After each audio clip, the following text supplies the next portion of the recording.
turn 19. Many things to say during this turn. So first, bad news, my settler got killed by independents. So if you remember, on the previous turn I had positioned a crossbowman on this or near the cave entrance, and it was killed by some independents, which I think were coming from the surface, because here you don't have any animal den. I'm not sure. I guess they came from the animal den I cleared here before it was cleared. They probably had spawned, I hope. And then my settler was around here, and they also killed it. So that's a significant blow to me,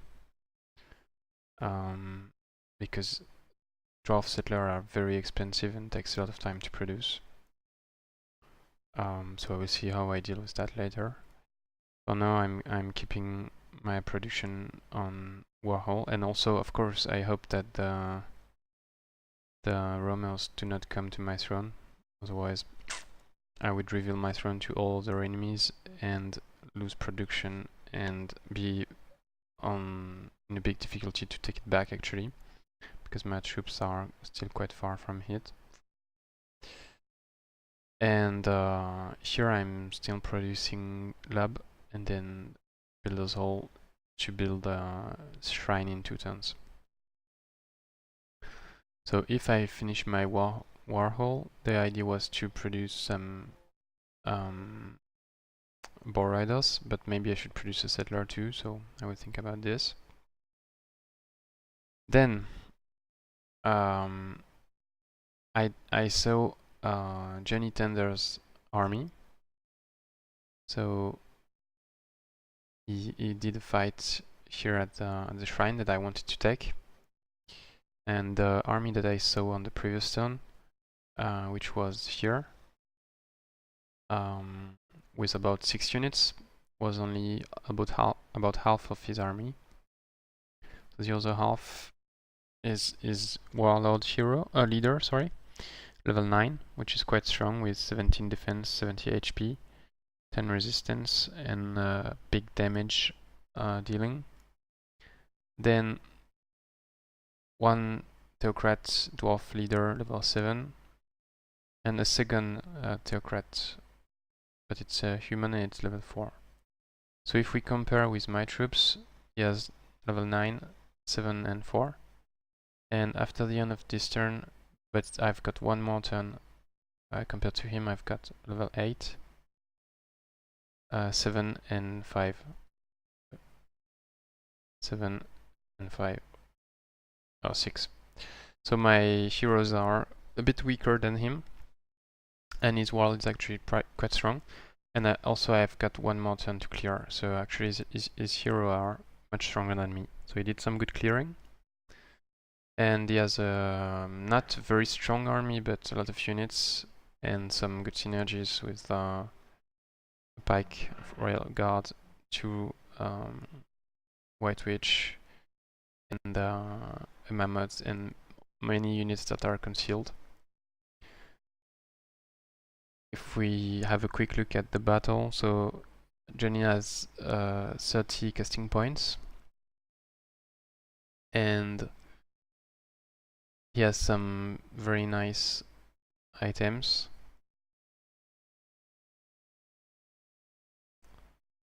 And he has a lot of mana also.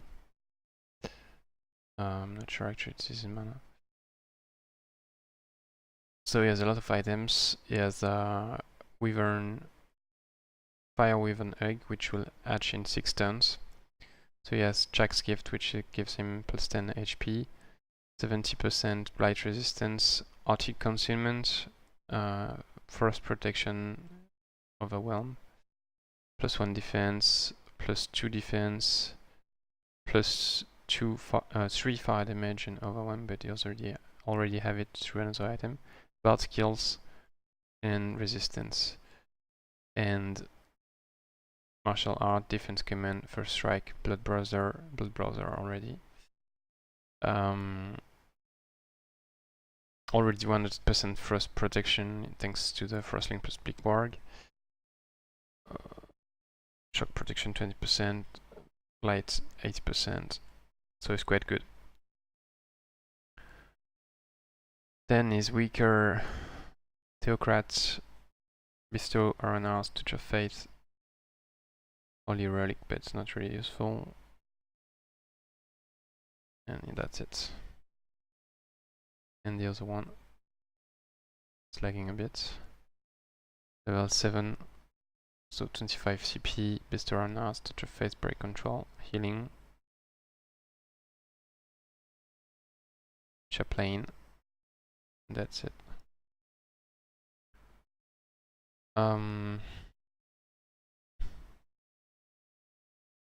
So in addition now they have the bonus from the shrine. So obviously I'm not going to attack them because they have many more units than me. So I retreated toward here. I cleared the all of the Forefathers, which is a legendary site, and I'm going to show the fight because it's before turn 19, so it qualifies for legendary or mythical sites before turn 20. And I'm going to post this video to showcase this. I think that's the first, or one of the first, all of the Forefathers I've done before turn 20. So my troops, while it's loading, my troops are 2 Boar Riders, 1 Elite, 1 Not, 1 Mammoth, and my 3 heroes. Strategy as usual is try to split them, but it's difficult to resplit them here because they charge me right from the beginning. So I tried to split them in terms of time and have the Yeti and the Ice Queen first hit me and delay the other ones. They delay themselves thanks to the pledge of protection and the Frozen Flames, which means that the 3 units are behind, and then this guy I can delay him thanks to Throw Curse with my Theocrat, which is what I do now. Then also first I did instant rest on the Mammoth, and I put Nourishing Meal on the Mammoth too, and I use the Mammoth as a bait because the Mammoth has 80% frost protection, but after the Ice Queen gets closer, it's decreased to only 20% because of exposed and shield. And the Ice Queen, she used the Frost Nova to remove guard from me and do some damage to the Mammoth. Then the Yeti attacks, and he has I'm going to pause. He has Frozen Flame, so it does some fire damage. He takes some damage from Instant Wrath and no frost damage because 100% frost resistance. But still, I still have a lot of HP left on the Mammoth, and I've removed guard from both of them and split them somehow. Then I'm going to use Throw Curse, and because the situation is still a bit tense, so I'm going to use cast the Spirit. I never remember the name. Near the other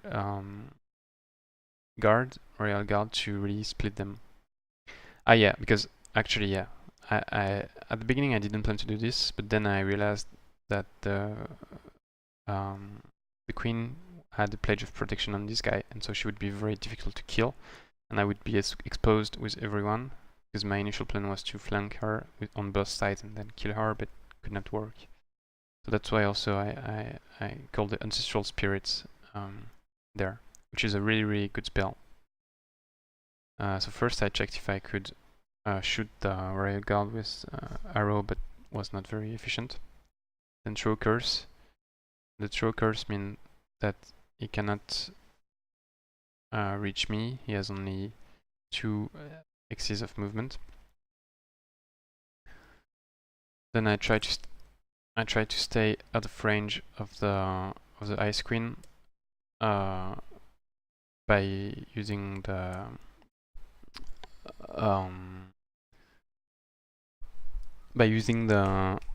the ranged attack, using range attack, and I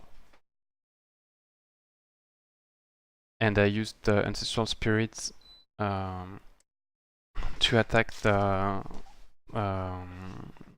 Royal Guard, because otherwise it would have movement points to move and attack me.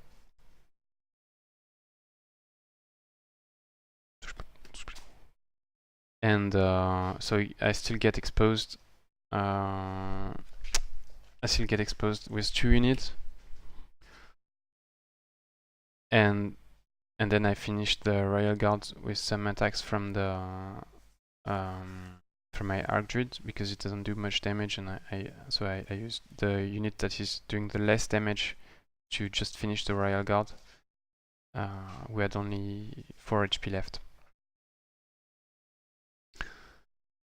Then I could have healed the Mammoth, but instead I attacked the Ice Queen to try to kill her in 2 hits from the Mammoth, but didn't work. So the Mammoth is a bit low on HP. And then I've got these 2 guys which are pretty menacing against my cavalry and my heroes. So I'm my Theocrat, and yeah, mainly my Theocrat, from being attacked by the pikemen.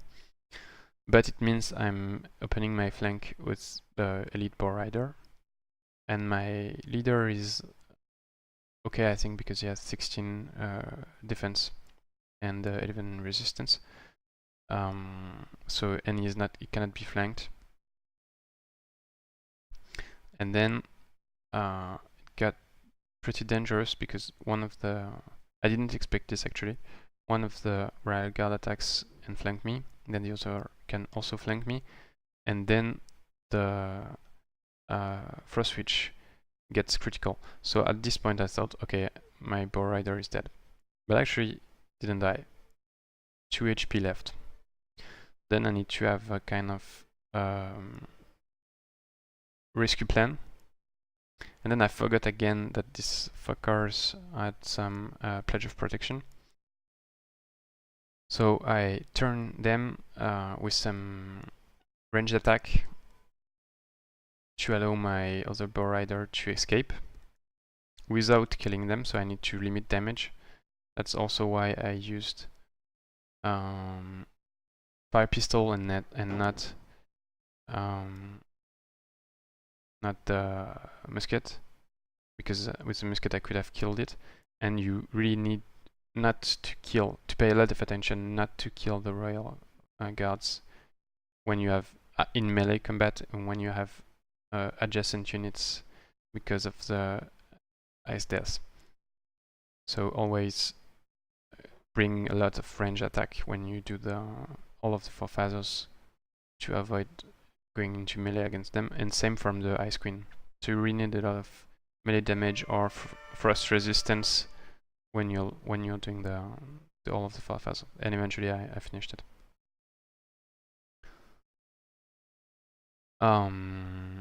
Then, so I had the 2 HP bow rider, and I didn't want to take any risk, so I didn't bring him into the subsequent fights, because just one shot from any enemy units and it would be dead, and could have killed it, so I didn't bring him, and I attacked with these 6 units instead.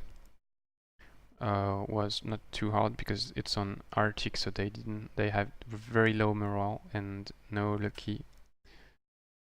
And then I did this last fight, which was also not too difficult, and I was able to heal a lot. Also because in all of the Forefathers, the 2 items I got were this item, which gives floating healing, 40% fire protection, blight protection, +1 resistance. So the healing meant that I had a lot of healing available to bring back to life my units. And also I got this item with Slip Away. And it's really a shame that I was not able to bring that bow rider with me to the party on these 2 fights, because I could have healed him, but I really didn't want to take the risk, and I think it was a good idea, even though On the first one, the item stack didn't got attacked on first turn. On the item stack, I got this club and helmet. And so all my heroes and my leader leveled up, and I'm not going to take anything for now. I'm keeping, except vision range upgrade actually, because it's really useful now to know where Jonny is, and especially with True Sight. But then I'm waiting to get regrowth and cold lightning for 17 points at level 11. And I will keep also some points for flexibility later. Maybe to take, of course, take swimming probably. Maybe warm at night, and also sustainable warfare. With my Theocrats, I'm also keeping points, so I think I will not take healing at level 7, but I definitely want to take convert. Also, I'm thinking about taking Blessing of Health at level 7, and maybe more Divine Channeling to get to 40 points and be able to cast 2 Blessing of Health once the first is dispelled, because it's really powerful on big battles. And then also when my leader leaves and I have 2 stacks, I will take the stacks leadership abilities, and of course Divine Justicar at the end. And for my leader, I haven't decided yet, but I'm also keeping the points for now. And I would probably maybe take Firebomb, probably Physical Protection, maybe Dronet, maybe some other stuff. It's getting a bit long for this video, but a lot of things said. And one more thing is that with this item, I'm thinking about sending one hero to out there and try to take the throne of Jonny. All his army is there. I will check his movements. Depending on his movements, I would probably try to attack. So I've got 3 spy drones going to his throne. One is very close. The other one probably 2-3 turns away, and this one also 3-4 turns away. I see here that some units are spawned, so he probably has a quest here, so he's probably going to come back here, but I will check him. If he's coming back here, it means it's more dangerous to take his throne, but we'll see. And I'm casting Scorch Earth to take this throne and scorch it immediately after, and raise it in 2 turns without plundering. And if I manage this, because it doesn't have any other city, according to the info I have here, he only has the vassal, so it means he would be really in trouble after I take his throne. And that's it.